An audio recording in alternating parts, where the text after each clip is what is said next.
Au terrain d'exercice vous est présenté par Cobra Puma Golf. Cette semaine, je m'attaque à la génétique de votre élan, votre puissance. Comment vous développez votre puissance? J'emploie le terme génétique. Pourquoi? Parce que c'est une habilité que l'on développe rapidement et naturellement. La puissance, vous l'emmagasinez lors de l'élan arrière, mais vous la développez lors de la transition au sommet. Et la grande majorité des amateurs vont le faire de la mauvaise façon. En fait, par instinct ou parfois par manque de flexibilité, on va aller directement s'appuyer sur notre jambe avant, puis pivoter autour d'elle afin d'effectuer notre rotation. Et c'est très différent d'un pivot renversé, où dès la montée, je vais appuyer mon poids sur la jambe d'en avant.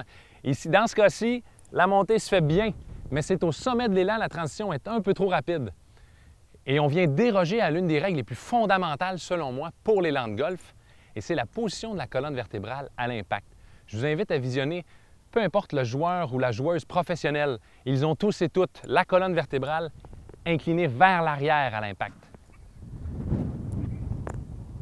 En allant m'appuyer rapidement sur la jambe avant, ma colonne vertébrale vient complètement se désaxer et pointer dans l'autre direction, ce qui limite notre puissance et fait en sorte que le plan d'élan est trop à la verticale. Alors si je ne peux aller m'appuyer sur la jambe d'en avant pour développer ma puissance, je vais le faire avec la jambe d'en arrière.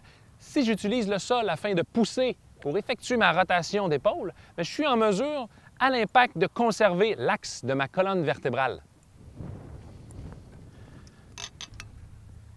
Un bon exercice de transition, vous allez simplement effectuer des coups d'approche. Et lors de l'élan arrière, vous allez soulever le pied avant. Et vous allez tenter, lorsque vous touchez le sol avec le bâton, de déposer le pied au même moment.